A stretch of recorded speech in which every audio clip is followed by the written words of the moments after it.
Well, hello everybody. Today I'm going to show you how to ink fabric, and I'm going to basically show you how I'm inking a fabric that I'm going to use for a mask.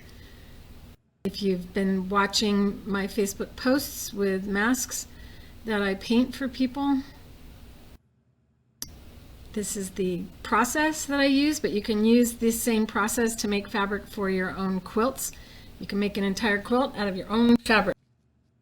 Feel free to comment in the chat, and it'd be nice if you put your name in the chat as well.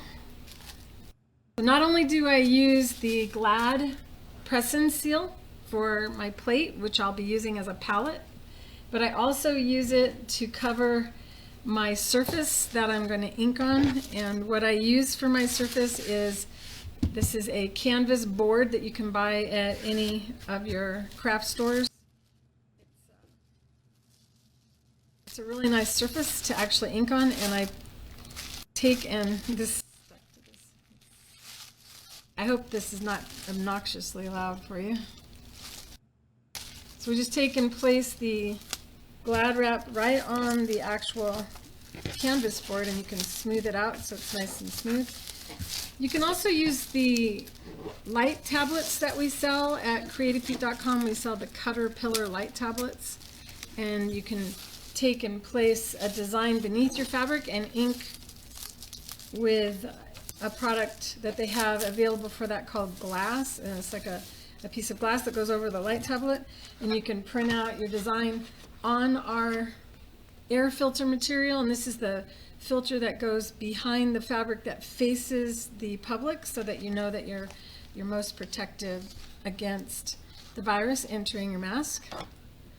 Hi Brenda, you get to participate today. I'm going to kind of goof around and just kind of show you how I did this mask and this kind of design to help inspire you. You can take, and you can see this is the very first one that I did, and it's not as exciting, but it is kind of neat. Has a design that would look like this was a fabric purchased, but I did it myself. And here's another one. So whatever color you like, this is one that I really like, and this will have a pretty mask on it. So I'm going to smooth this out a little bit more. We don't want to have any wrinkles if you can avoid it, because that'll affect the behavior of your brush on the fabric. And you could just paint right directly on the outer layer of material and set it down and paint, but it makes it a lot easier if you adhere it to our stick and tear stabilizer first. So here we go. We take and peel back the release liner from the stick and tear. And so you can see here we have a piece, and the sticky side is now facing up, so you can see how it sticks. And this is a fabric that does not have a weave, so you can see how there's no light coming through that. That means that it's non-woven. Woven is where you have lines of threads going one way and lines of threads going another way, and they move, which is how your fabric on your clothing stretches and moves as you stretch it. So when you have our stick and tear adhered to it, it no longer has the ability to move, because the fabric beneath it, or our stick and tear stabilizer, also known as the green frog stabilizer, because it has a green frog on the label, it locks the bias in the fabric and stops it from stretching. And that's good, because the virus is really thin and small and you can't see it, and it can enter the openings of the weave, and so that's why we use this on the back. And it's very lightweight. Take our fabric that we're going to ink now and just lay it down on top. Just cut it down. And I start by spraying the background to get the fabric wet. If the fabric is wet, then the inks will blend better.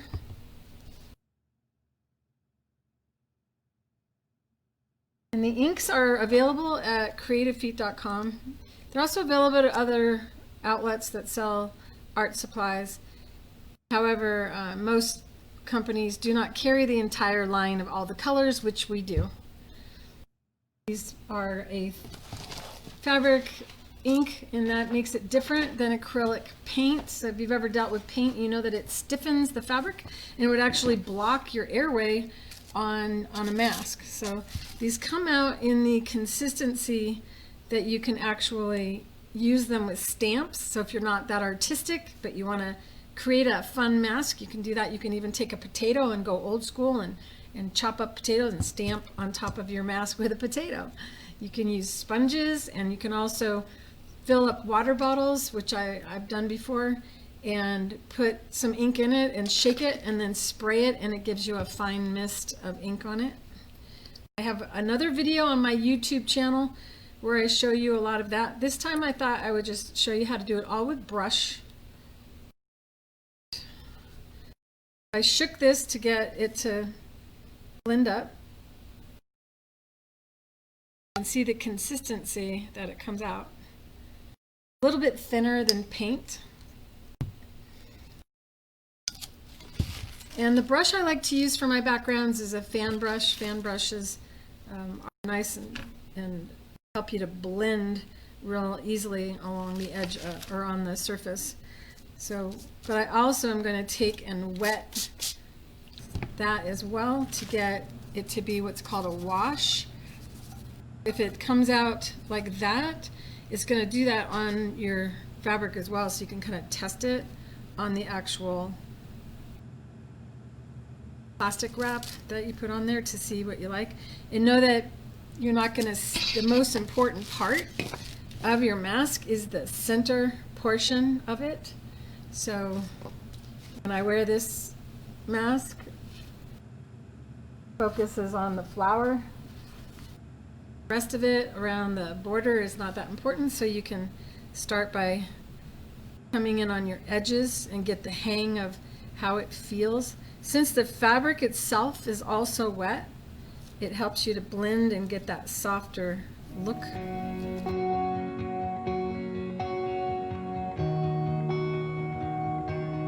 And I absolutely love the painting part of painting these masks.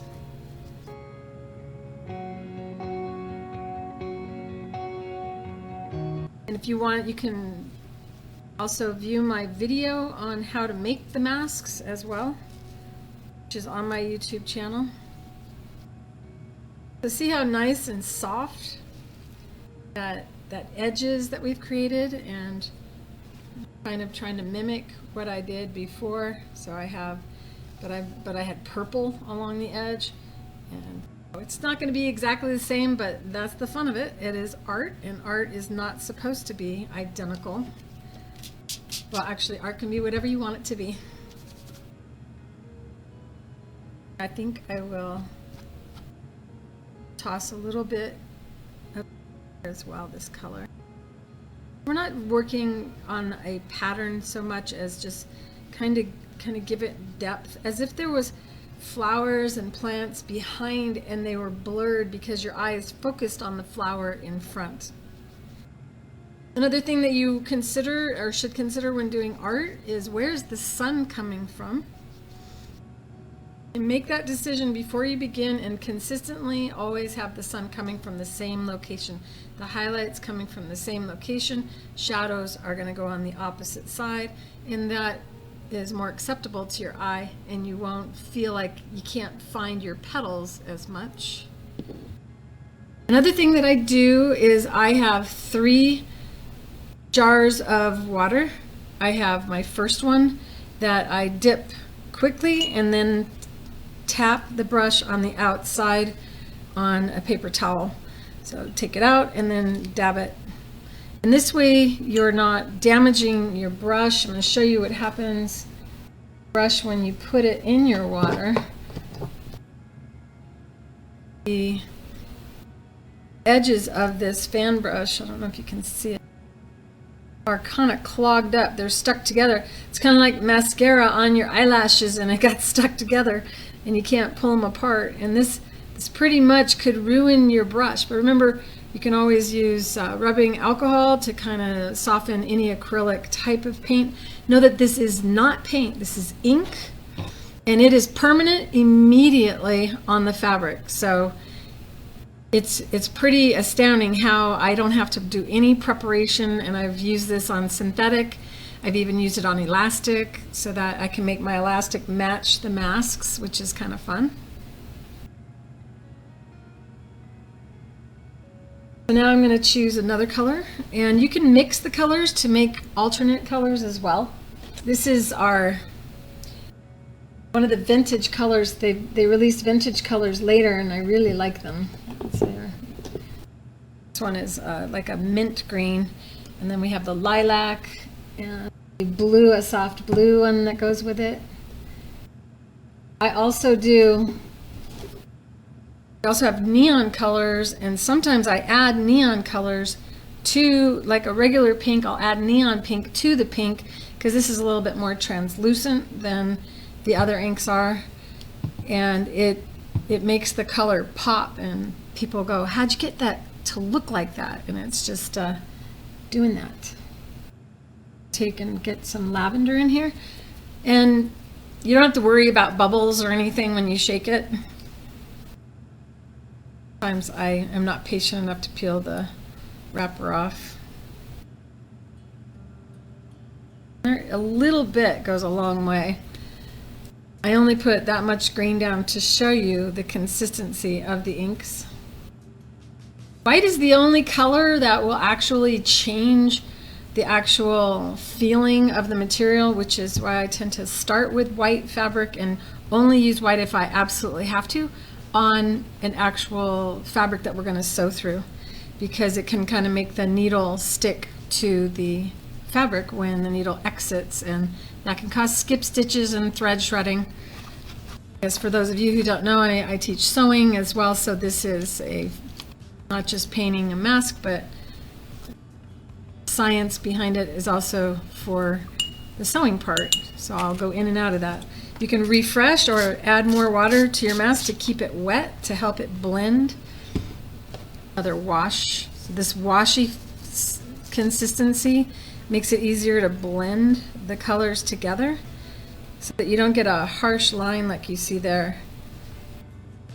Get a harsh line, you immediately want to work it, because once that fabric is dry, that ink is set. Which also means that you want to be careful what you're wearing when you ink. This shirt has so many colors in it. Even if I get some on it, you won't be able to see it. In answer to your question, Barbie, we do have class kits. And for those of you who don't know, I have a school called Create with Claire Rowley, and it's at create.clairerowley.com. And inside of the school, there are links to this kind of stuff as well. Here we go. So this scroll will help you to know where to go. The school is free to join, and you can ask me all kinds of questions inside of the school.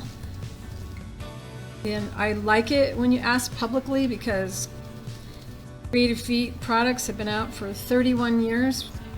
In August next month is our 32nd year anniversary of the Creative Feet. This is like a peace sign. Do you guys see that? I don't, if my friend Terry is watching, I'll bet she's like going, that's a peace sign. She's a hippie chick. All right, so let's see a little bit more now.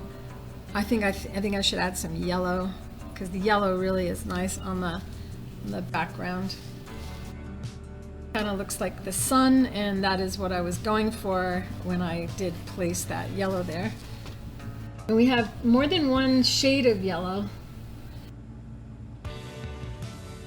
And each one of these, depending on how much water you add to it, determines the color.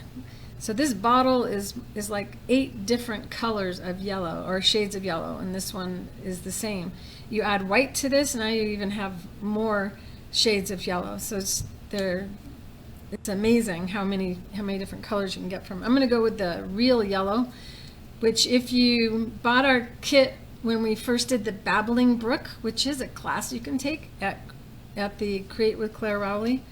You can find it also in our patterns section at creativefeet.com. So I'm just going to put a little bit of yellow. Need much. Once again, I'm going to spray where I'm going to put the yellow. And I'm using my fan brush again so to keep it all soft. Wetting the ink as well. See how bright that is though. I don't know if you can see how bright it is on the live video. Now I just plant the brush and spin it around to get a circle. And you just keep doing that, planting and spinning around.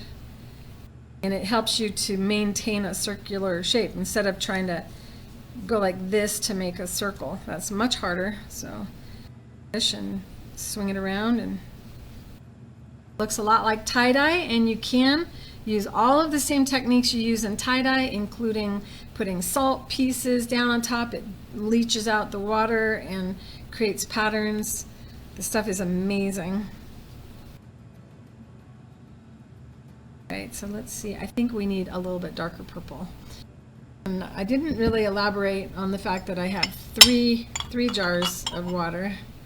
So what I do is I go to release most of the ink off of the brush, and the first jar gets dirty first, and then the second jar, and then the third jar should be clean and no ink coming out of it at all. And then you don't leave your brush inside of the jar.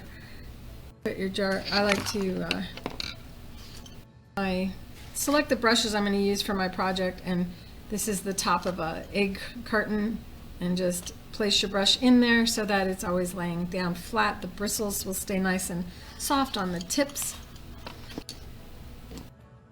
Now we have on this, I have some long swirls that I created, and I did that with this brush, and this is what you call a line brush, and it's a long brush, and it might make you feel really out of control to use it,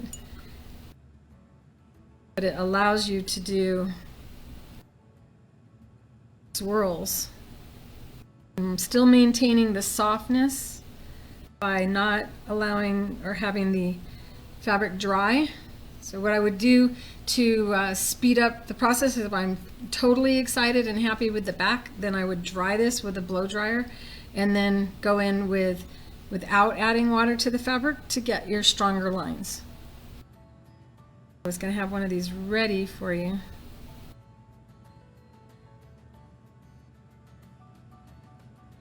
Hi Leslie, welcome. You're in Charlie, Arizona? I haven't heard of that.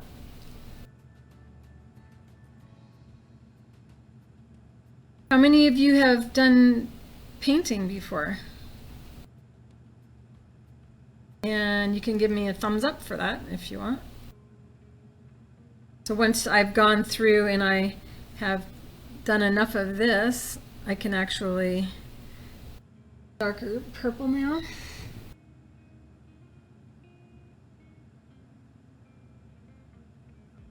Hi Charlene from Redding, California, one of my favorite places.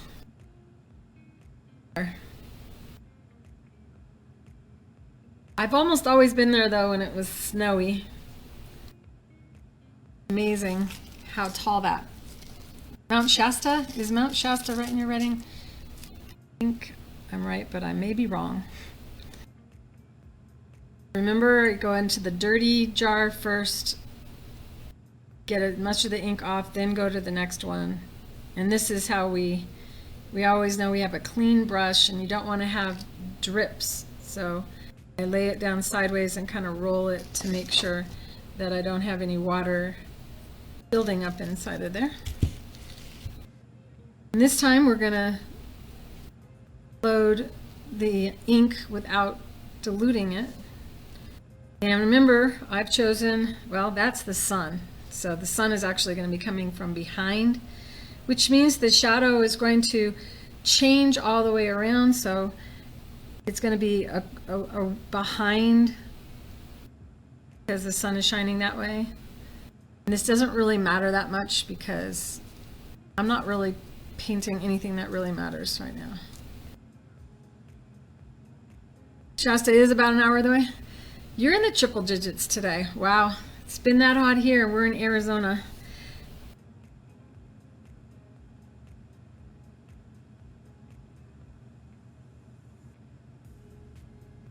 Sometimes I'll have to be quiet because I have to think. And there I'm like, oh man, I messed up. But wait till you see what we do with mess ups. Fabric is still damp, but it's not as wet as it was before. So see, each time you have a soft color behind and then you add another shade above and then you go in again, you're creating more and more depth.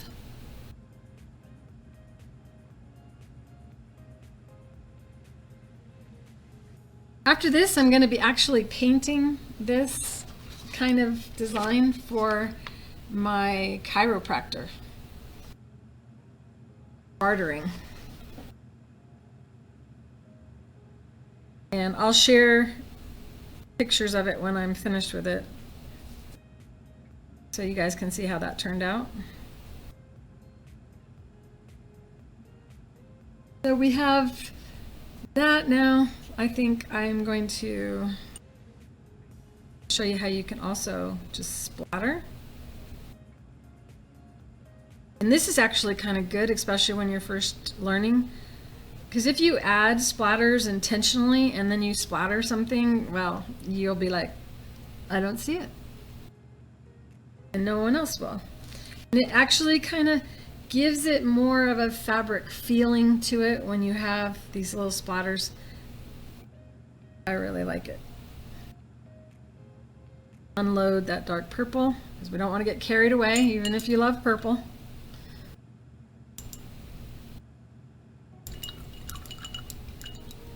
Yes, it is a design element, and we can go ahead and we can actually dilute and bring to a wash the yellow as well and do the same thing. Trying to keep the yellow though more situated close to the implication of the sun. Get freckles. An old toothbrush. If I was working on a really big piece of fabric, then and you want to flick it, it will stain your hands. This is ink, not paint, even though it kind of looks like a paint consistency. So you might end up with dirty fingernails for a while. I know from experience. Unload as much of the ink as we can. Use the dirty water, and I probably shouldn't repeat that too much. You haven't seen your chiropractor since March? Well, I understand. It's terrible. I got to see mine. I've seen him twice now. Practice is good.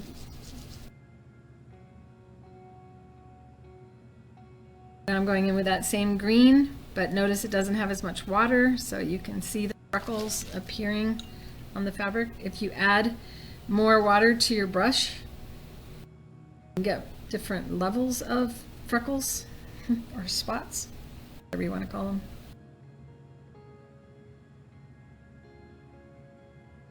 I think I'm going to take some green coming in. I'm not going to go swirl. It kind of looks like maybe branches coming in.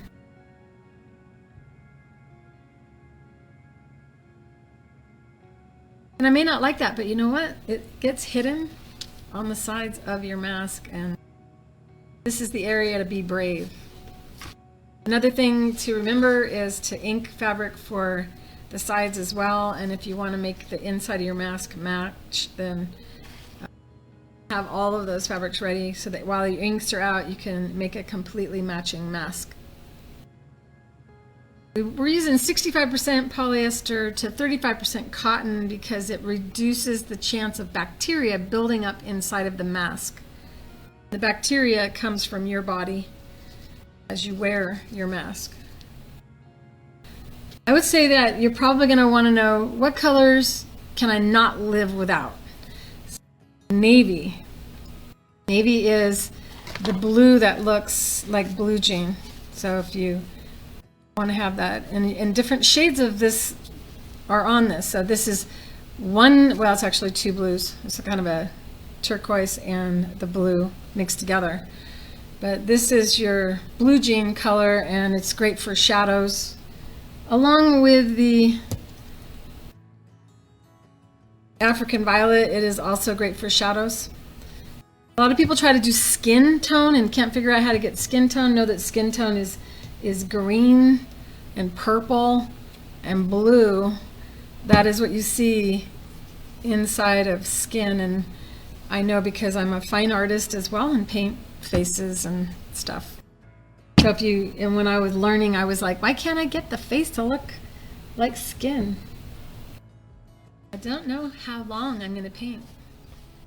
My first time just having fun with you guys. This is a really pretty color. Oh, I was listing the colors I can't live without. White, black, and if you're a fine artist, you know that it's kind of taboo. There's a lot of debate as to whether or not you should ever own black, because you can create black from mixing other colors together. But I use it. I'm not going to deny it. Sometimes I use it. Sometimes I create my own black, and it's done by mixing several different colors together. And depending on what you want something to look like, you can use brown to tone the color down or black to tone the color down, and they have two different hues.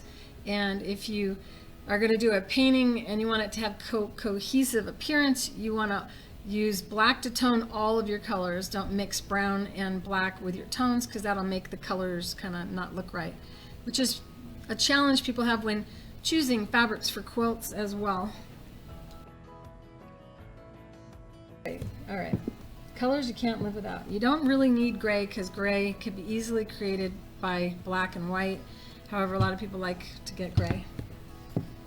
The metallics and the white will make your fabric get a sticky consistency, but they're really cool to have. Not for masks. I wouldn't use the metallic on a mask, at least not in the area where you're going to be breathing. Maybe you could do little accents around the outer perimeter of the mask, but not where you're going to breathe. All right, so I'm going to choose to do another kind of dahlia look, and we always want to keep in mind that you can always make it darker, but it's harder to make it lighter. So I'm going to go ahead and I'm going to start with the center of the flower. And I know this is not a real dahlia. It's pretty though, and I don't have to think to do it. That's the goal. And did you know that petals don't have even numbers of petals? So if you've ever made a flower and it just didn't look right, you might have done even numbers of petals. So 5 is the starting of the petals. And I think I'm going to make a bigger center for it this time. So I'm going to start with nude. A little bit goes a long way. And I have yet to put the amount I should, and this is always more. Start by doing just little dots. You're not really committed. Flowers are not solid. They usually have little dots, and so if you do little dots, you're more likely to not lose control as well. You can also put something down like a penny, and you can't really do that because this isn't pencil. Hi, Mary Man. I remember the day we met.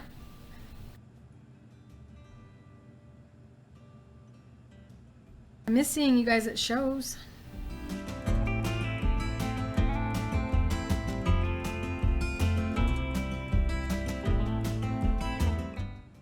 I remember going live one time and someone burnt their dinner. So if you have dinner cooking, don't forget. So this is one shade. Hi, Kathy. I think I'll bring some lavender additive. Dirty brush in the paint. It's a bad habit. So you see now, I don't know if you can see how well you can see that. Just dots instead of a line. It's harder to draw a line than it is to draw dots, but once you have the dots, then you can come in with a line and do a line.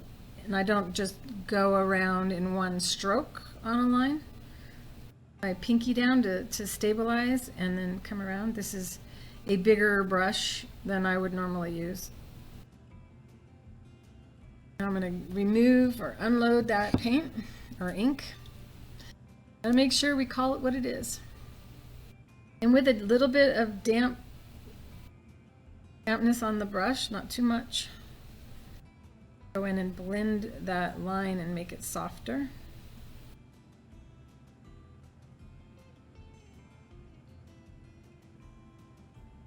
That well.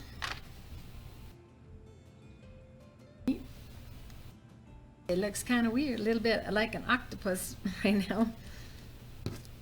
It's whatever you want it to be. Now I have this area here where I broke my line and I said I made a mistake. Where you can go in and go, okay, I'm gonna put another kind of flower there, and I'm gonna do some random flowers. So I'm putting some, remember the green branches coming in imply another type of plant is entering the area or is in the garden. Dots. You're not really committed to making them into flowers because we've done freckles all over the fabric. You don't want to make that many flowers, you don't have to. Unload that. Now I'm going to come in with a light pink as I can. There's another one where I opened it impatiently. I'm spinning the brush and loading just the tip. But I can come in now and I'm going to do a technique where you just put your, when you push your brush down, I'll do it on here first. Push your brush down and you just push. The outer part or the tip of the brush will actually become bigger. But as you do that, you have to go all the way around the same. If you switch and you go this way, now this flower or this petal doesn't look the same or doesn't look correct as it's going around. You can also load the brush with more than one color at a time. So I have some pink and then I'll put a little lavender just on the tip and then test. You know which way. I would rather have the dark coming from the inside of the petal. So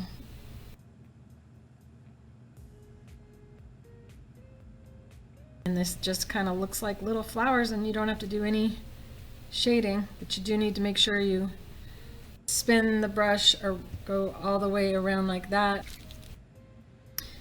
So each one of those flowers you can do the same color so that it looks as though there is an actual plant with those types of flowers. And it doesn't matter if each one of the flowers has the same number of petals, but at least 5 petals per flower. And it's just a hint of a plant out there. It's real soft. Most people won't even notice it, but adding these different elements gives your fabric dimension. You can also use templates where they have cutout inside, and when you do that, you spray the back with a permanent spray adhesive and then wait for it to set, and then you can set it down and it will hold onto your fabric, but not while it's wet. So your fabric needs to be dry in order to use those. But it's a good place to start. And also remember, stamps, you can use this ink before you dilute it with stamps, and it works beautiful.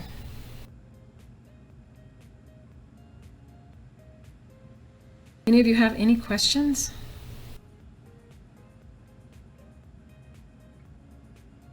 I'll show you. Flower has dark center. Still really wet. I don't want to make you wait while I blow dry it. All right, so we're going to bring in my favorite of all the colors. Well, I was going to say it, so it must be. I'll go ahead and get rid of this scrolling for you.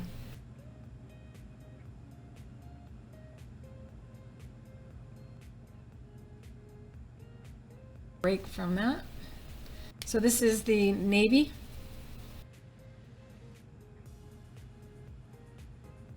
Oh, this one I opened right.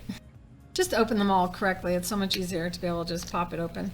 And if you get any paint along the outside of the spout itself, make sure that you clean it off. If you have a paper towel handy and you wet it, then you can wipe it off every time so you don't end up having it not close. Let's see if I have one that doesn't close.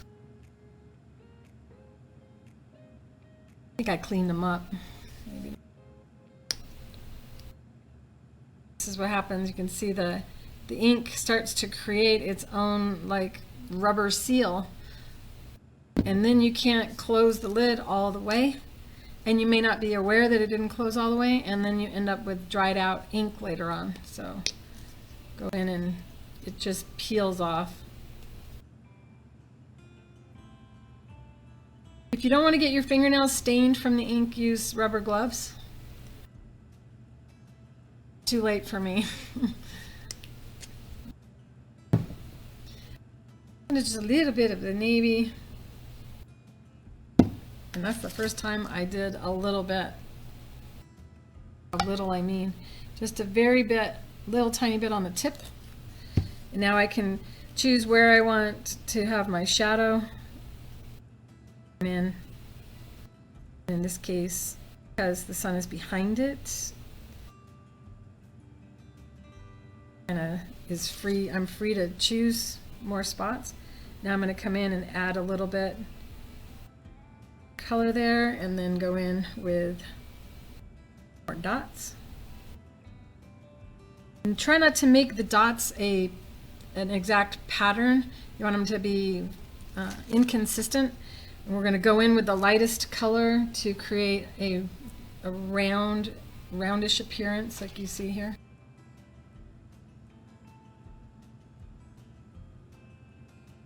Anyone have any questions? A border collie mask. All right, you're the second one that said dog masks. Or are you saying you would want a border collie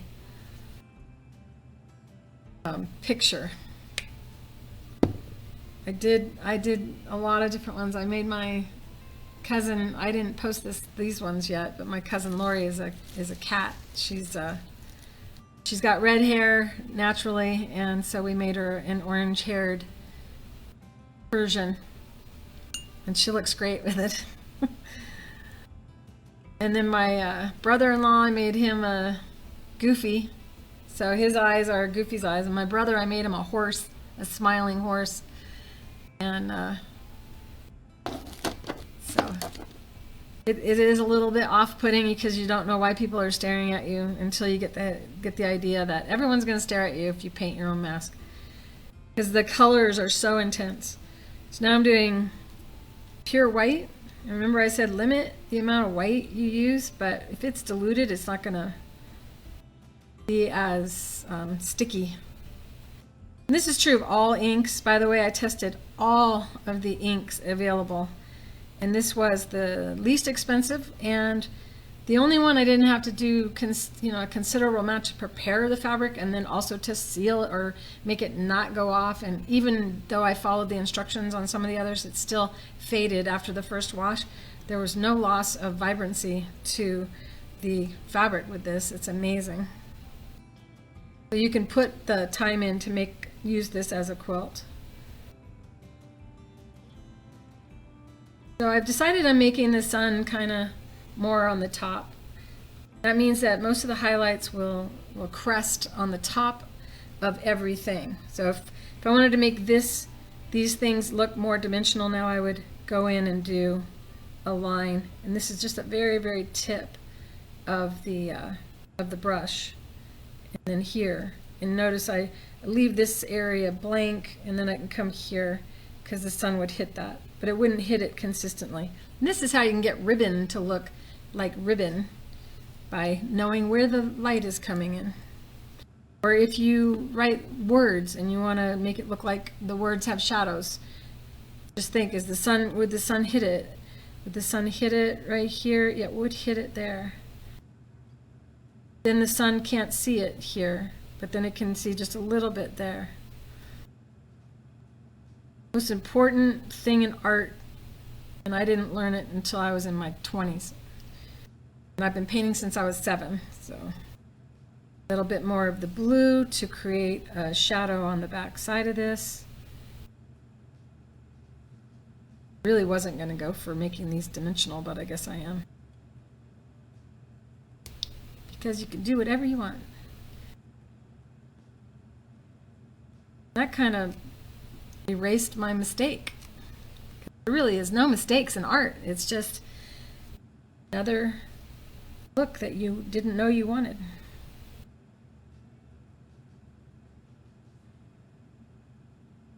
You can apply a lot of these techniques to rock art as well if you're into rock painting.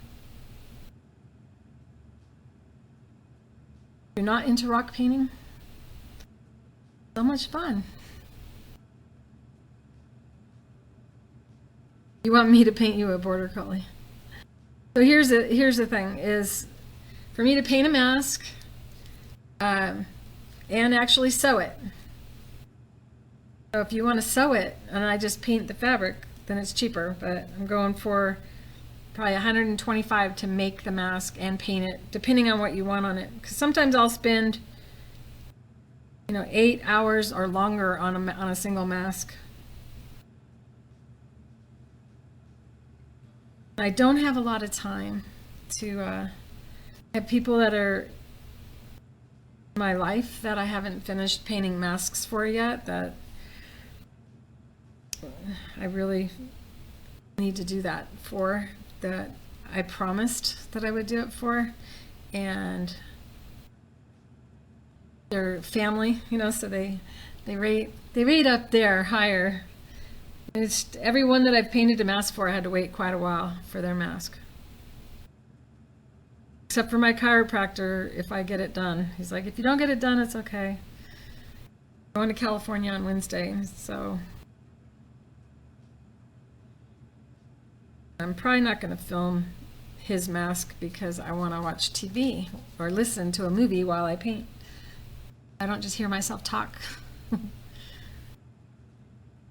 All right, so you can see now that it's soft and there's dimension, and now we're going to go ahead and start making the petals. I don't like to commit to the darkest color whenever I'm doing something that is actually having some kind of shape to it. And the reason I do this actual 3-jar water cleaning process is so that I don't have to go change my water as often. And you don't want to have any of the ink showing on that last part, or you're going to ruin your brush. So I'm going to go with a bigger brush.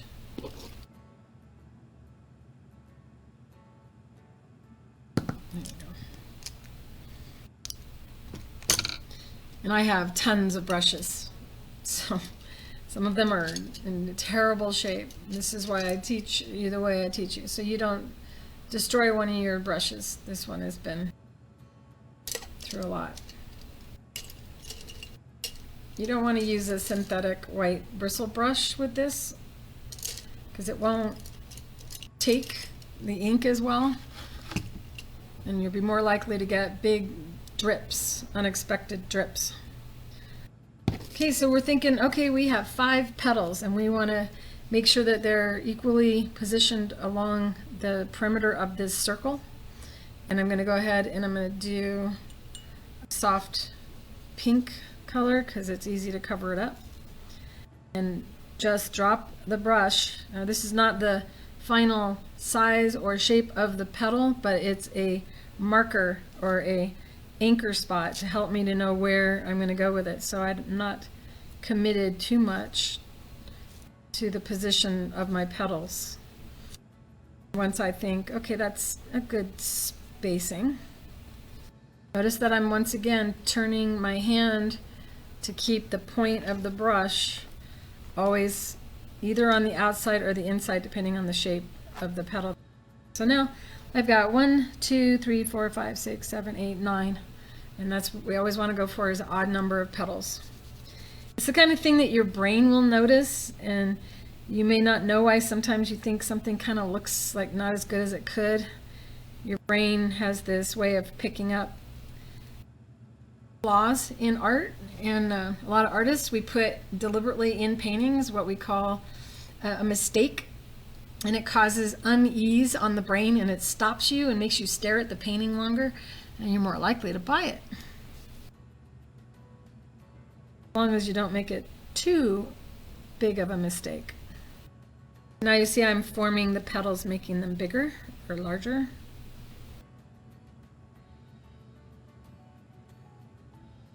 Brushing, and notice the position of the brush is more upright than down. That when I come out to the outer point here, that I have the very tip of the brush helping me form a nice point. Always coming from the inside of the flower going out. A little bit of water so I can capture the rest of this pink. I don't want to get the ink too wet because fabric is wet.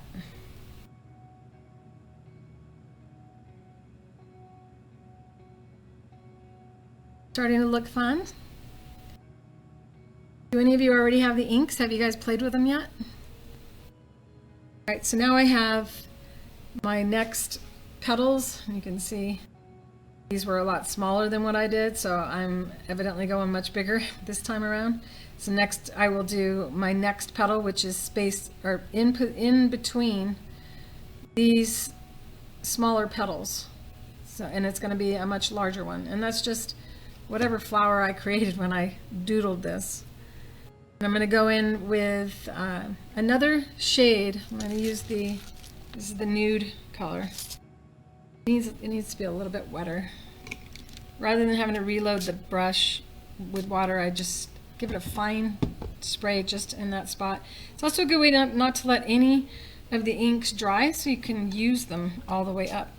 So just kind of, but don't get them too wet, because then you'll get this occurring in the middle here.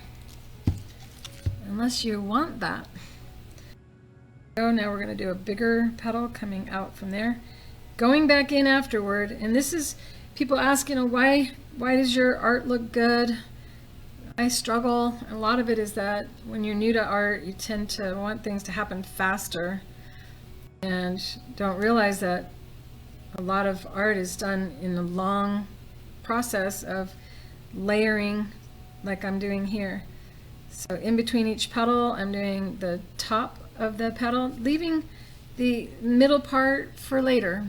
We can do that when we're shading with creating our shadows. It's just a hint of the petals, so we're not committed. If you don't like what you did, you can go over light with a darker and it won't show up. And isn't it amazing that we can apply so much of this and it's still soft? We can still breathe through it.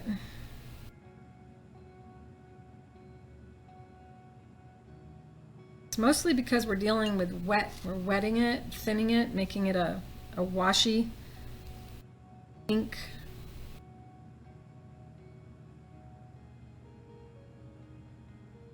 I'm going to go in here with a little bit of the purple now to create shadow in between those petals. Keeping it light, don't put too much paint on there. Go all the way around and kind of emphasize the shape of those petals.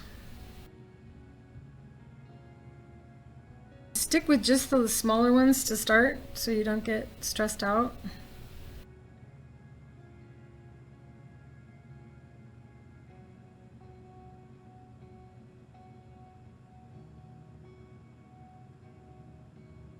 What are you guys having for dinner?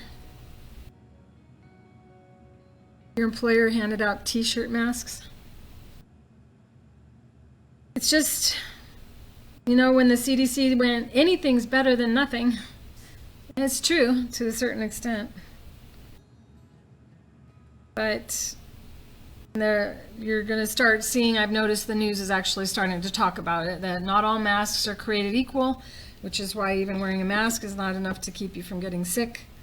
They used to say you would not protect yourself by wearing a mask, you would only protect the other person, which is simply just, does not make any sense. If it's going to make you not get someone else sick, it's also going to protect you as well. But as I mentioned, the virus does not just float around and only land on your mask. It lands on your whole body.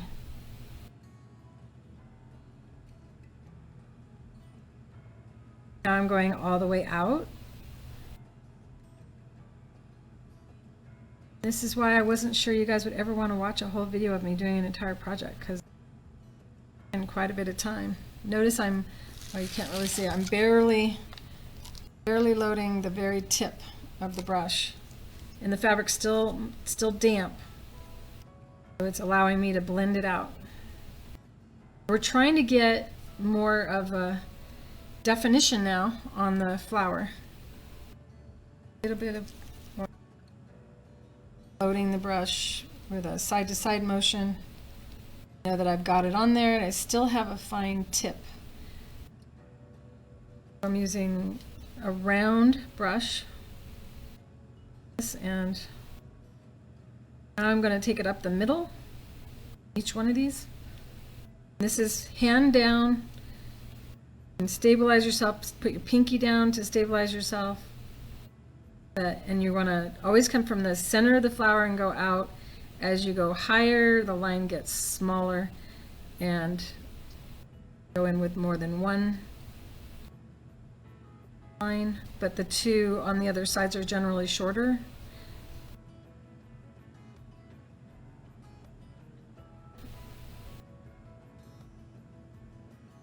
Remember, little dots, easier than a line for circles, creating a darker bottom of that circle. Now I'm going to get some of that blue in there to increase the look of the shadow. To dry. There we go. And this is the other petal, so we're going to come out. Now this petal here is actually that long. It goes from there all the way to there. So if I make it small and pointy right here, it's not accurate. So we want to imagine the petal comes out and then take the line from there and come out here. This is when, if you haven't done a lot of this, you might get sick to your stomach because you're putting a real strong line way out there. But you're going to bring that in and bring that over to create the shadow effect. Remember, a little bit of water to soften those lines. We're going to go, and I can just go on that side of each of my little petals. The sun is coming from here.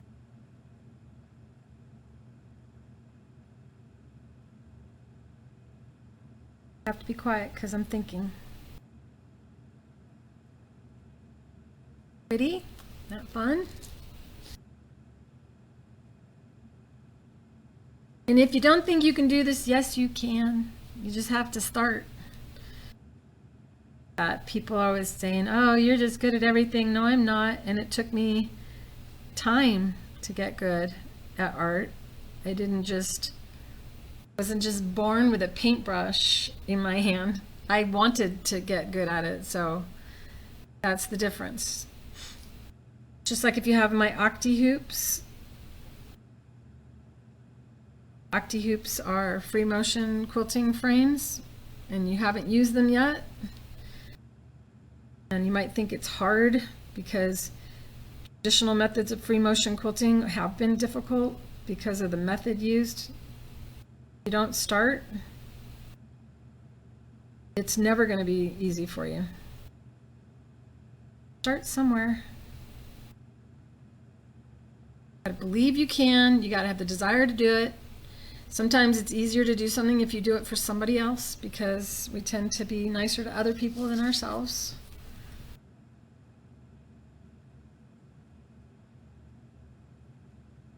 We were actually talking about dog masks for dogs because there was talk that dogs could get COVID.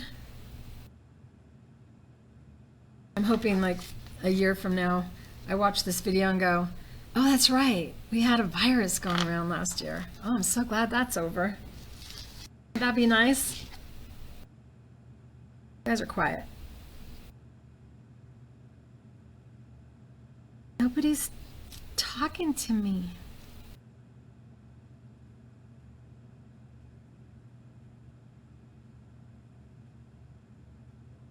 So I'm pulling the fabric around so that I can come from the flowers inside to the outside, so I end up with a finer line on the outside. Very, very light touch. I mean, it's so light. And you can practice before you get here by practicing on your palette. so that you go, okay, I got the hang of that. And you can actually hold your hand under your other hand as well, so that you can elevate or get over to the center of something.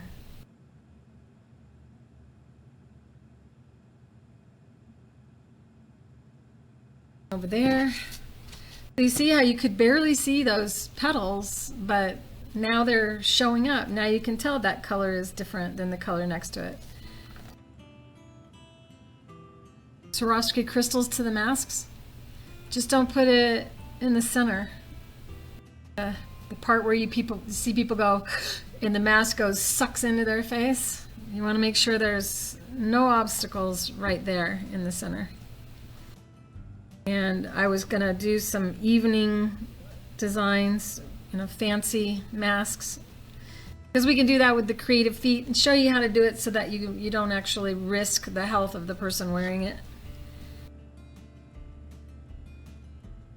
Don't know who I am? I'm the inventor of the Creative Feet. I also used to help factories get set up. So we would set them up with industrial machines, teach them how to use them, make sure their employees learned how to use them so they didn't end up injuring themselves from repetitive motion injury, to keep their workmen's comp claims down, and simply they didn't want to hurt their employees. Another thing that I did was help with the science of fabrics and threads, and so that's why I immediately made a mask as soon as I came back from Seattle. When I was in King County and the first 2 people died in the United States of COVID, I immediately came back and designed a mask, and did so with the air filter stabilizer that we have at creativefeet.com called Stick and Tear, formerly known as SIA, formerly known as Stick It All. If you have ever owned a Hoop It All, which was invented by my father, he's the one that developed the stabilizer Stick and Tear, which is used on the back of our Octi hoops. And if all this sounds like, what? You just don't know who I am yet, and you want to make sure you visit creativefeet.com and join my online school, or follow me on Facebook for future live sessions and all the stuff I share from Facebook. Now the school is different. There are some videos, some courses in there that you can only take inside of the school. All right, so this is pretty in itself, but the thing I like about the dahlias, I think it's the right name, the right flower. My daughter would know. She's growing those. But another row of these petals now, and trying to keep the continuity of this, I'm now going to build the next petal right after or along or above this one. You have what, Charlene? 1, 3, or 5, never even numbers. Talking about petals. And then of course, unless someone plucked one of those petals, but remember, then there would be a gap or a space between those petals. I think I'm going to mix the pink and this color and that color together to keep the tone the same, the continuity of the color scheme of the flower the same, and I need more pink to do that.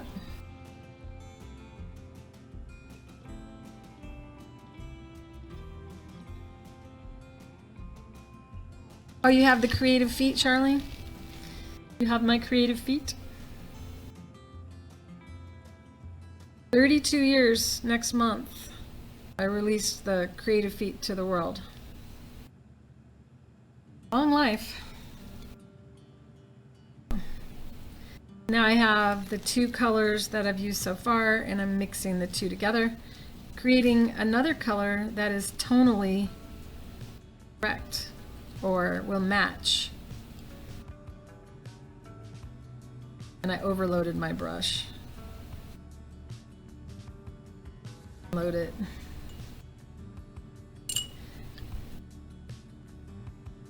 I know the name of this because I'm an artist, but I also play the cello, and I keep thinking frog, but that's the cello, that's the bow. So if any of you know the name of that part, you don't want to ever allow the ink to get up inside of there. So if it does, you want to really clean it out.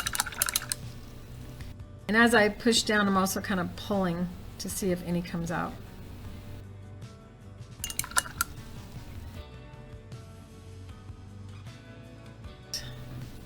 dry, and it's a little bit too thick.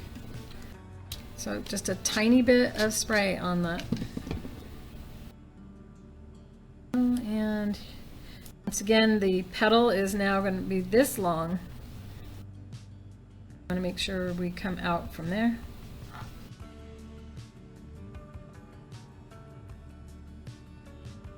I'm not doing shows for 2020.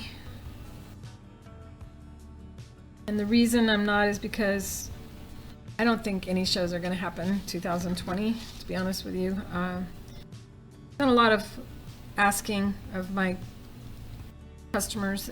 No one really feels safe going into a building like that, or some people may, but if there isn't the majority saying yes, then there won't be enough people, and the cost of shows is always very high. If there's less people and the shows don't charge less, then I don't see the vendors being able to afford to do it. Unfortunately, there's a lot of vendors that have already retired. They're not going to be doing shows at all anymore.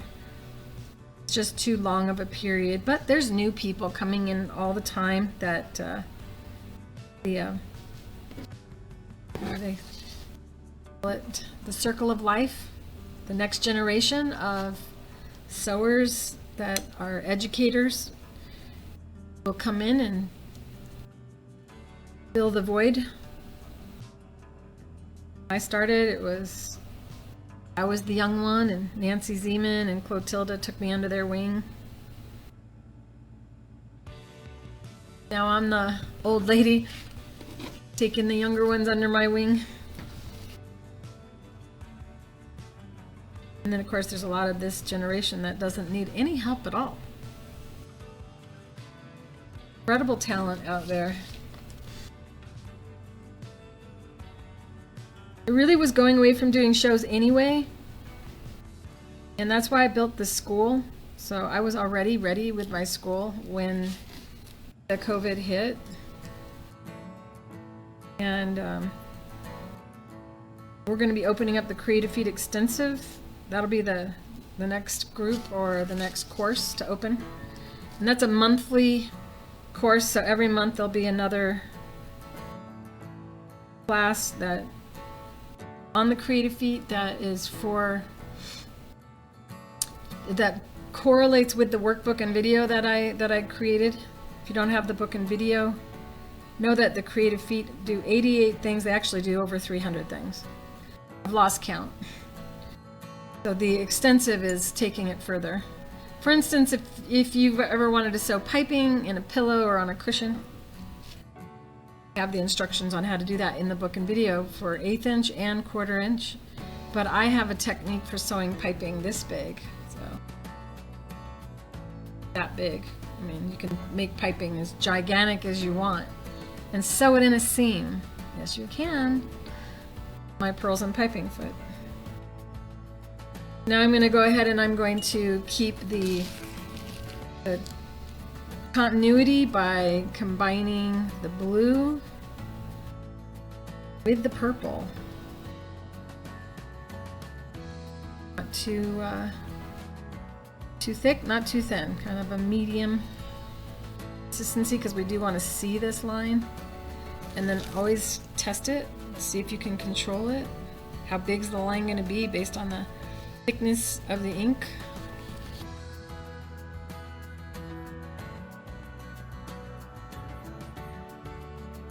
And your brain will like this because it is, once again, tonally the same as all of the rest of the flower.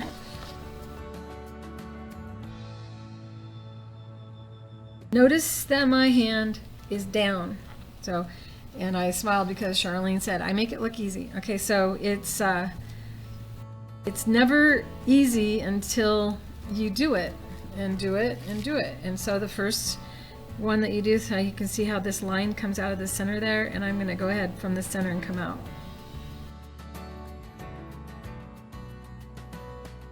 We want some of the lines to be strong and some to be soft, because in nature your eye would blur the background. You don't see all of anything ever. And one of the biggest challenges I have with my art is I try to make it so no matter how close you get, you can see what it is I painted, and that makes for a really bad artist for impressionism. So that is my struggle in art, is to be more of an impressionistic artist. I tend to make it look good no matter how close you get, which is a challenge in itself to create depth. And then to create depth, if you want things in focus, you need to use color and hue and how light or dark it is to create that distance.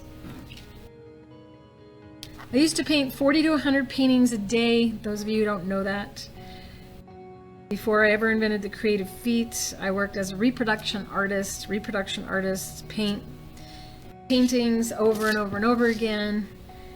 We used to paint paintings for Hilton and Hyatt, and I don't know if Marriott was one of our clients, but we had a lot of hotel clients, and they would order one painting and they ordered it for all of their hotels. So I would paint 40 to 100 paintings each day. And I did that for about a year. So I didn't smudge that, but it looks like I did. It's actually the actual stem coming through there, that showing through, because I have such a light color or thin paint there. So to get that to look good, I'm gonna do more of a shadow behind this petal to give it separation. And I need to do that anyway right now, so we're gonna... Yeah, without art, my whole life would be different. Art should be taught in the schools. It should be I shouldn't get political.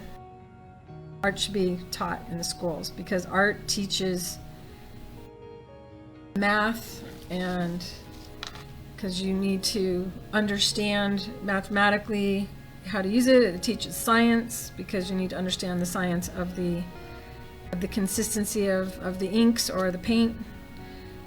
There's a lot of things that you benefit from by doing art.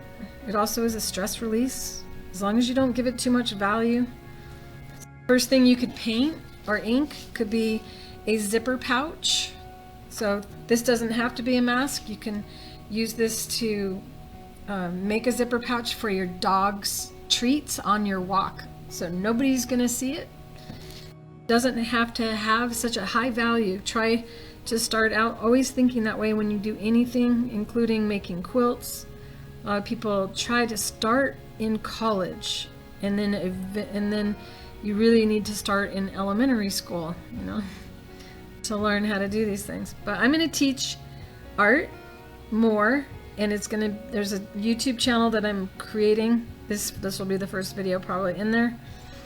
So hi, welcome to Beyond the Brushstrokes. This is the name of the YouTube channel that I'll be teaching you art in. And that is based on a novel that I'm close to publishing. The novel is called Beyond the Brushstrokes, and in the novel you will find out why it's called Beyond the Brushstrokes. And that YouTube channel will support the book. So, just fun stuff. I'll let you all know when the book is published, and it's a fun read no matter how young or old you are. Well, it's probably not a good read for you if you're really young. Gotta be at least 18.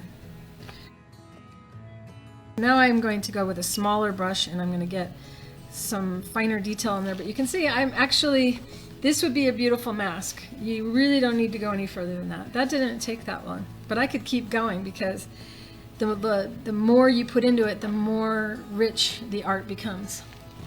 This is something I'm working on for my friend Terry. It's a board. She asked for a lizard on it.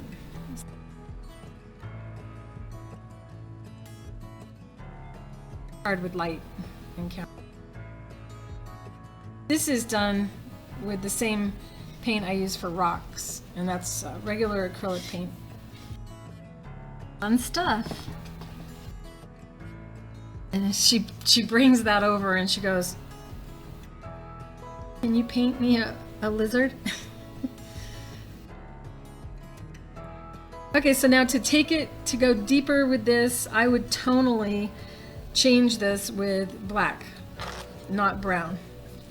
And I'm going to do that just to show you just how more intense it can be by adding a little black. But this is definitely not needed at this point. And keep in mind, as I mentioned before, you're going to need a fabric that matches this mask for the side panels of the pattern. And this is the pattern. Now this time I had a fabric that went kind of okay with it, but it's not exactly the same tonally as this is. So I would take a piece of fabric, and also in the construction of my masks, I also have a piping material, piping section that I create with a wire inside of it. And this wire is round, so it allows you to shape the nose of the mask. There's going. Using too much energy.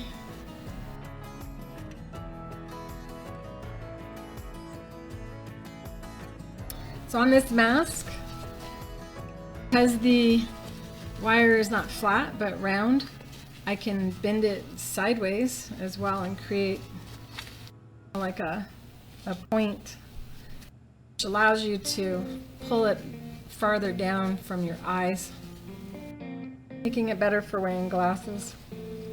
But I'm changing the pattern. I'm creating another one for summer. We live in Arizona and it's hot here. This is a very lightweight fabric and super comfortable as well. How lightweight the fabric is. Like a very thin version of a men's shirt material. And you can find it at fabric.com. And what you're looking for is polycotton. It used to be widely, that's all they used to call it. They used to just call it polycotton. Right, back onto this. I got sidetracked by the sewing part. I'm going to go in with a smaller round. Always cleaning that brush before you move on so you don't ruin your brushes. And these are brushes that we compiled for inking. Really high quality brush, and they look like they're red sable, but I do not like animals being involved in brushes. I do own some because back in the day they only were made with animals. Masks are hot. They're hot and they like to suck in on your face. Dreaming. Barking in her sleep. It's so... Oops. Where's that brush?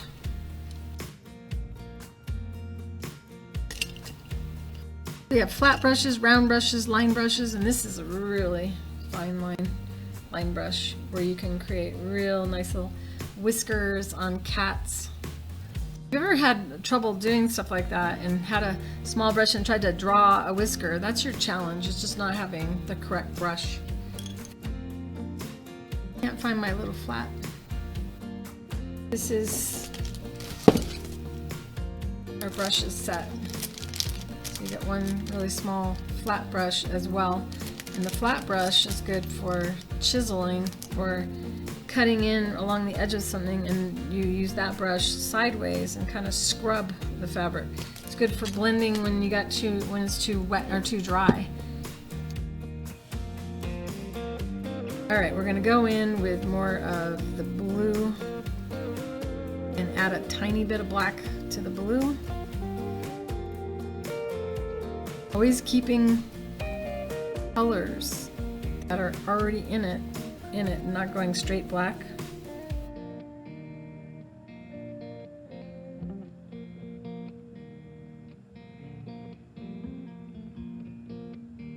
thunder. Only a matter of time before my dogs start trying to climb on top of me. Monsoons have arrived in Arizona. I used to live in California. Yeah, you want to use the poly cotton fabric because bacteria doesn't grow on it as easily as cotton does. This is me barely touching.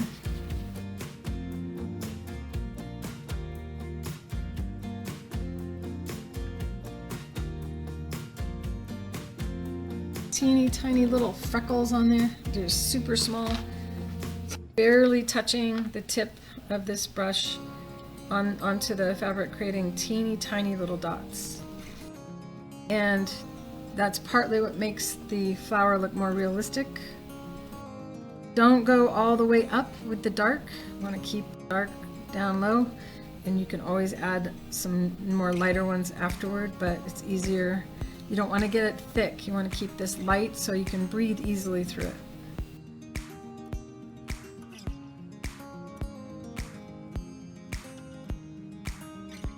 But you can see how many times I go over an area, and this is the difference between something looking finished or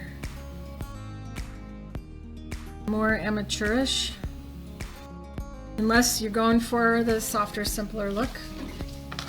Whatever you create in one area, you should kind of, well, I should never say that. I don't like telling you have to do anything in art. It's subjective to what you like. I think I'm going to take and just bring out a little swirl. Fabric's drying. For those of you who came in after, this fabric was sprayed with water first to make it allow for this soft back.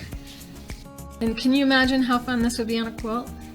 You could do that for a bunch of squares and have each, all the flowers match. And nobody else in the world will have that fabric but you. But where'd you get that fabric? I made it. How'd you do it? I was sprayed things and splattered.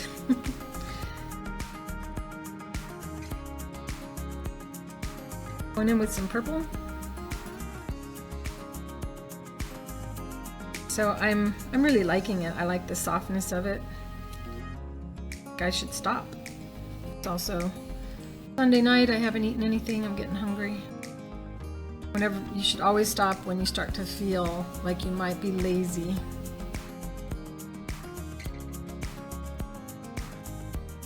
So Charlene, you need to have a more positive self-talk.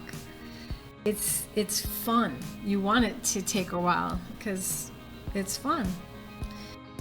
But I'm not gonna stop because I don't want to waste this ink. I really do want it to be a little bit softer behind the flowers, so I'm going to spray the fabric a little bit more. And it will not bleed any of what you already did. I want to bring in some more of the green back here.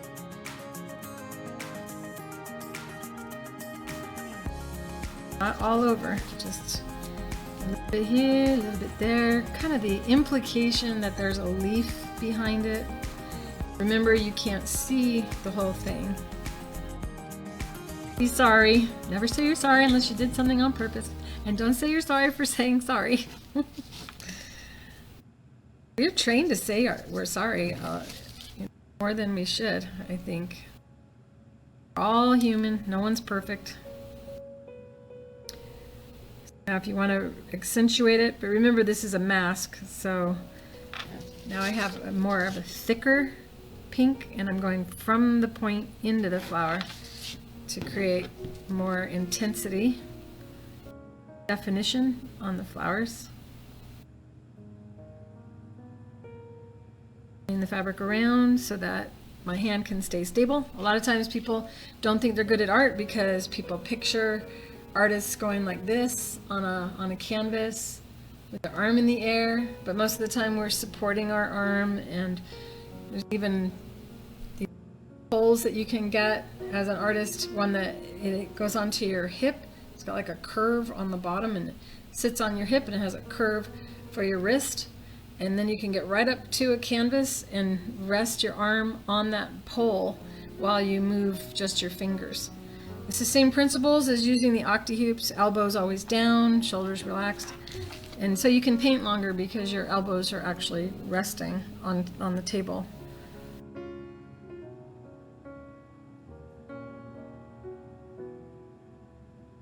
Fun stuff, you guys. The Fabric Creations fabric ink, not paint.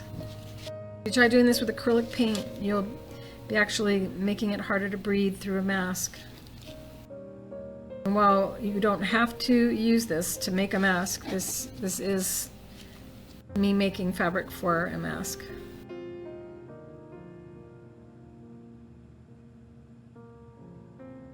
What do you think? Is it done? Thumbs up if it's done.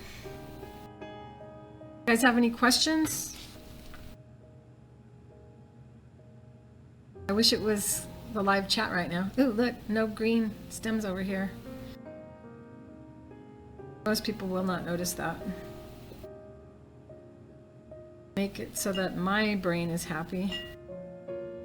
Go in. Add that same.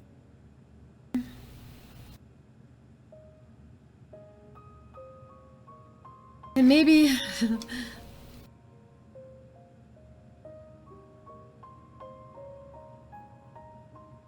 can't see all of your statement, Brenda. I'll catch up after the video. I'm gonna actually draw a leaf in here, I think.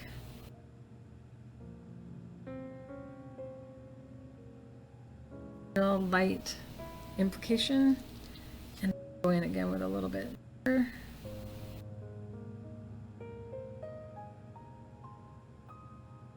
Now if we add a little tiny bit of black to the green, still staying the same green, but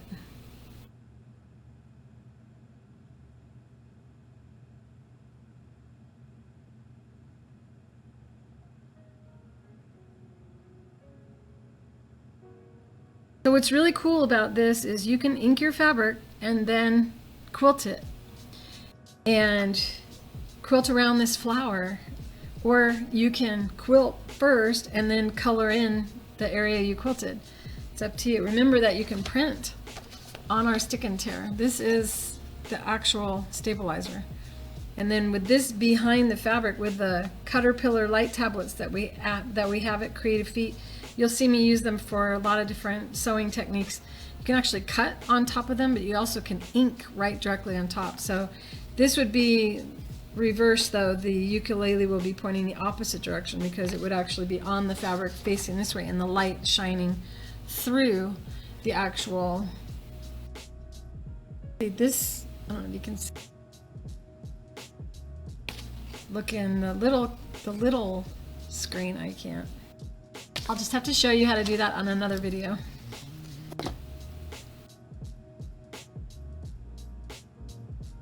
I was trying to design a design for my chiropractor and have it all done before I came live with you guys, but it always takes longer than you think to do something like this. I had to reacquaint myself with the software to go live. I think this is going to be good though, because I'm not going to take so long in between anymore.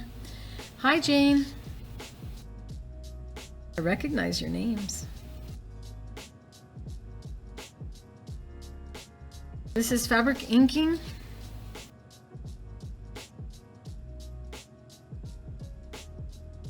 And this is just a random drawing that I'm doing.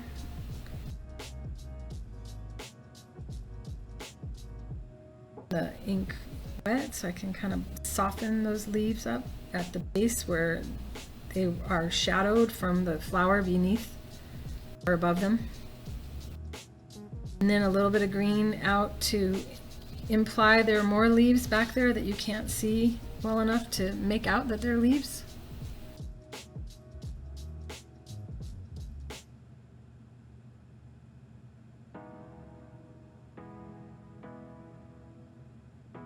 The biggest issue will be bravery. Yeah, I made that really strong, and now I'm wetting it. And I'm wetting it with the dirty water. I use the dirty water. And all the colors I used are messy, and people call this messy palette. Some people will actually allow all their colors to blend together and use that to like emphasize other things, because that is a tonally correct color that blends all of the colors together on your palette. And they'll use that as the shadow. All kinds of stuff I can teach you. So much. I probably will keep painting on this just because I hate wasting ink, or I'll start another mask. And I hope that you guys will give it a go and not be afraid. The cost of these inks are like $3 and something a bottle. They last a significant amount of time. Especially if you never open them. Promise me you'll open them. So if I want now, I could do a dramatic black line to really pull this out and not take the line. And that I'd go part way, kind of like doing your eyeliner and only bringing it part way so you can still see the eye. Doesn't look like you're wearing as much makeup. It is fun. It is a blast. Remember, your first project is for your dog, or your cat, or your neighbor's cat.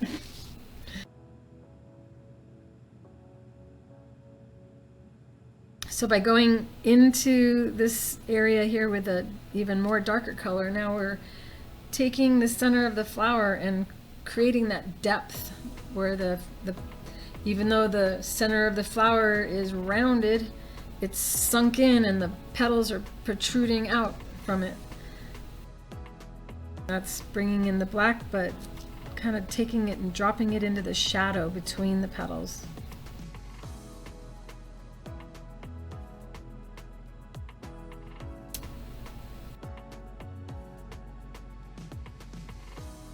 Next time I go live, there'll be more notice.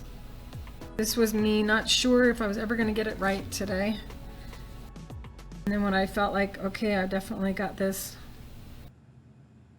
decided to announce that I was going live. So before I got too tired to do it. I will generally give you a few days notice, and I won't always be painting, but I'm going to be doing things like going live with the octahoops as well. Everyone you know will ask you to make a mask. Everyone. And it's so hard because I really want to just make everyone a mask, but you just don't have enough time, you know?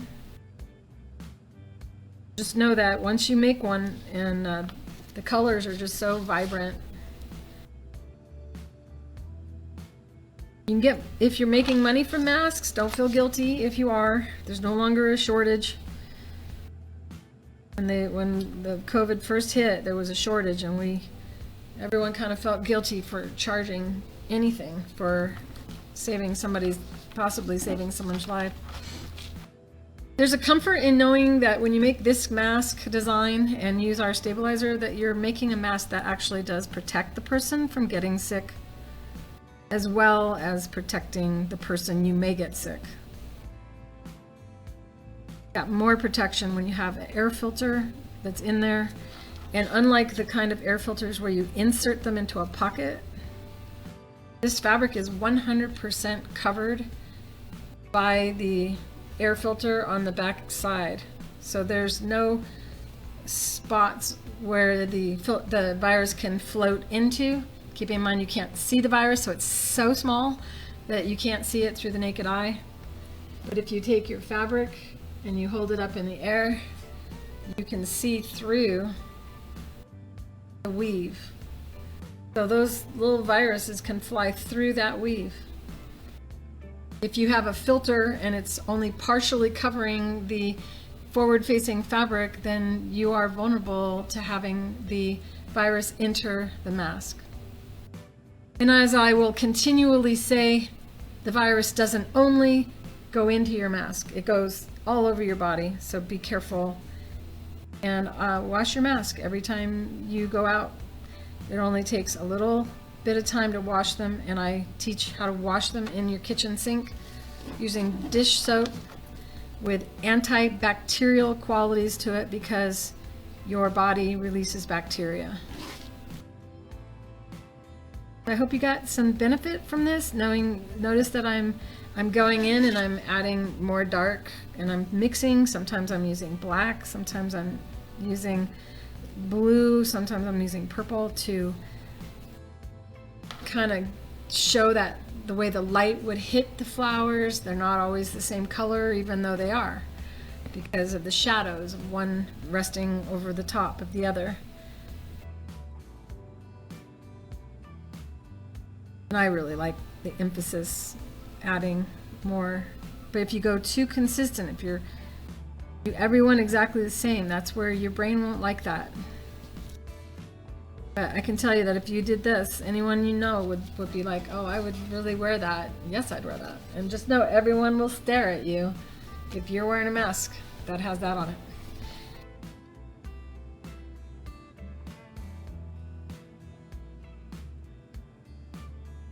I made my aunt one recently.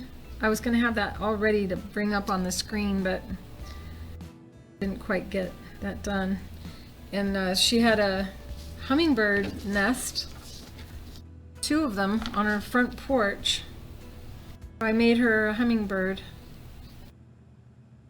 I will, once the video is done being saved by Facebook, which could take a while because I think I've been on a while, I will post the pictures of some of the masks beneath in the comments, and I hope that you're taking advantage of the comments as well if you have any questions. I will also link to the actual pages on our website where you can get the inks, and I will be adding our brushes because it is very important that the brushes you use behave the right way. Not all brushes behave the same, and just as I tell you never to use muslin to practice on because it's not a very good fabric for you to learn anything on. A lot of people tend to do that though because they don't want to waste their good fabric, and then you have a bad experience your first time out because you're trying to save money. I'm going to make sure that you try not to think that way, you know. Just don't do a big project, do a smaller one. I lost my train of thought, so if that didn't make sense, that's why.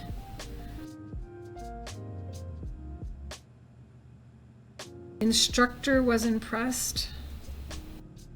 I'm not sure what you're meaning, Brenda.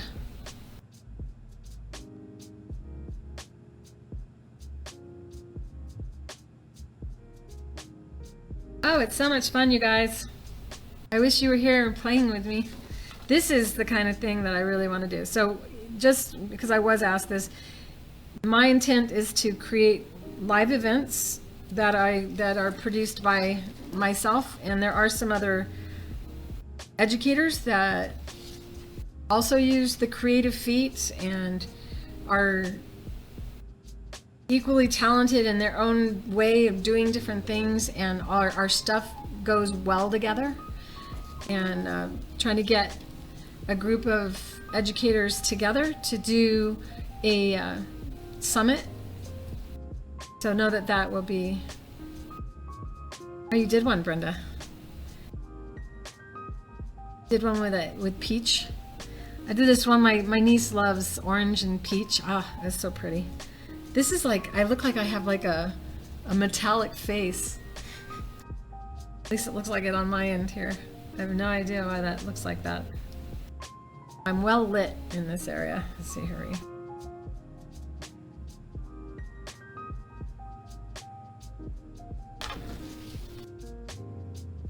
Well, Brenda, I want you to share. Did you take a picture? You should share a picture in the comments. Everyone can see. my daughter, I was like, I could paint you a mask. And she goes, I want a plain one. I don't want anything on it. I don't want people coming up going, where'd you get your mask? And even though I didn't do anything but just make it mint green and it has like white sides, people have been coming up to her going, where'd you get your mask? And they're so comfortable. My original design has elastic in the chin. So it moves with your mouth as your mouth moves, so your mask doesn't fall down when you talk. And I went back, I mean, when the elastic ran out, when we were making the masks for hospitals, we went away from using the elastic on the chin and we went to pleats. Referring to where we started. The very first pattern, gotta try not to get these. Started with elastic in the chin and elastic on the nose. And this still is hands down the most comfortable of my masks. However, when I turn the wooden pressers on my lathe and I sand and I wear glasses to protect my eyes, this fogs up my glasses. So, second design when we ran out of elastic was pleats on the chin. And while it does form, I'll go to the other screen here. Let's see. Stops telling me I'm using a lot of my computer's CPU.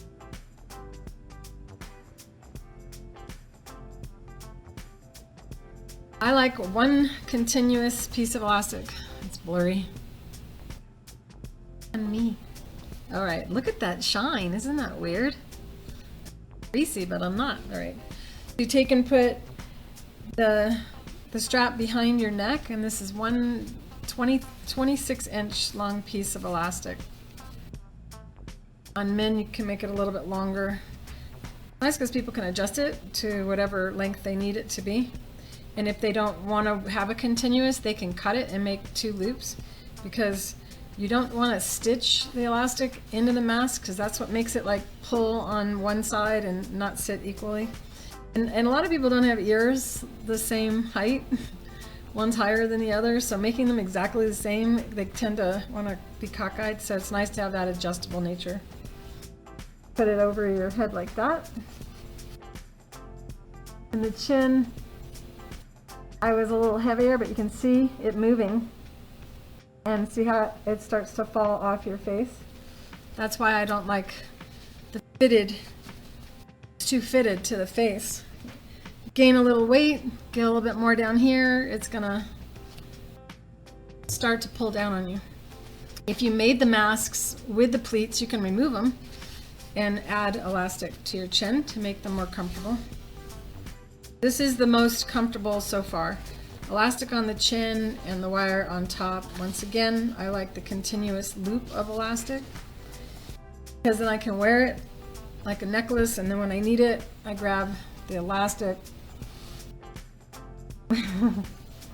I also usually do this first. Form it or pull on it straight so that it's already formed to my face instead of what you just saw. Goes on better. Now, because the wire is round instead of flat, we can shape it.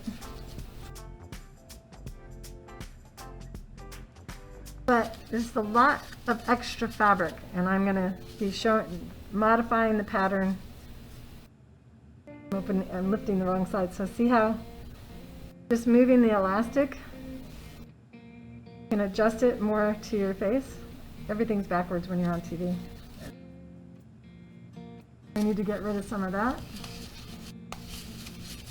And I'm going to get rid of some of this, so it'll be smaller. And I'm also working on different fabrics that are cooler, because the stick and tear is the block between you and the virus and the what really protects you. So I think that you could go with even a thinner fabric, but it is really thin if you get the right material. Once again, at fabrics.com. I'm going to put the direct link to the actual page. It's a very, very sheer, lightweight fabric, and because it's mostly poly, it doesn't feed bacteria, which eats the cellulose in all of your natural fibers. Hemp, cotton, bamboo, silk, they all have, and especially cotton is like the highest level of cellulose. They all have that cellulose in it, which feeds bacteria that comes from your body. Do you have any questions before I pipe cleaner on the nose? It's a little thicker than I like, and it's not as strong as this, but a lot of people are using the pipe cleaner, and it's good. It doesn't melt, so you know that it can go through the autoclave machine at hospitals, but odds are you guys aren't going to be making any for hospitals anymore now that they have enough N95 masks. You'll love this fabric. It's like super soft. It's thinner than a men's shirt, and doesn't chafe you. That's important. And in one of my videos, I talked about water-resistant fabric, and people went with waterproof. Do not do that, because waterproof fabric makes you sweat.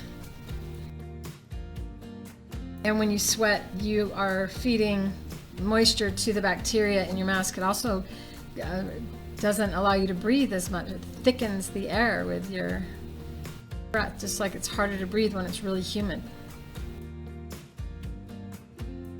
No other questions, so I guess I'm gonna say goodbye and happy Sunday evening to all of you. I love you all, and see you again next time. Oh, this camera's bouncing because I'm hitting the table. I'm gonna look at the video, see how well it turned out. If it did as well as I think, then this is finally easy for me, and I'll just go live more often. I will. So if you haven't subscribed to my YouTube channel, I'm going to be going live on YouTube as well, not just doing Facebook, because people in YouTube get jealous if I'm only in Facebook. So mixing the two together so that you all can try to keep you all happy. And then there's private classes inside of my school, and a VIP club in there. And if any of you are already members of that, once COVID hit, I kind of stalled on giving you things. Know that I'm going to give you as many gifts or projects as I would have had I been doing it each month. I will make up for it. And the VIP group's going to be more active. We'll have live chats in Zoom where everyone comes on screen and chats with me like we did the other day. People seem to like it, and I just never stop talking, so. Donna, this video will be up, and you'll be able to watch it in a little while. It takes like 15 minutes to an hour for them to upload the video into the system, but it'll be inside of my page, my personal page, as that's where I aired from today. But it also will be inside of my school, a link in there. I will upload these to YouTube as well, and so it'll be everywhere, so you can catch up on it and know that I'll do more. I'll do another one. I just hate painting. I love painting, so, and I love hanging out with you guys. So I'll see you again next time, and I will give you more notice next time. So you have I may just like, what day of the week? This is why my videos take so long. What day of the week would you guys like me to do this?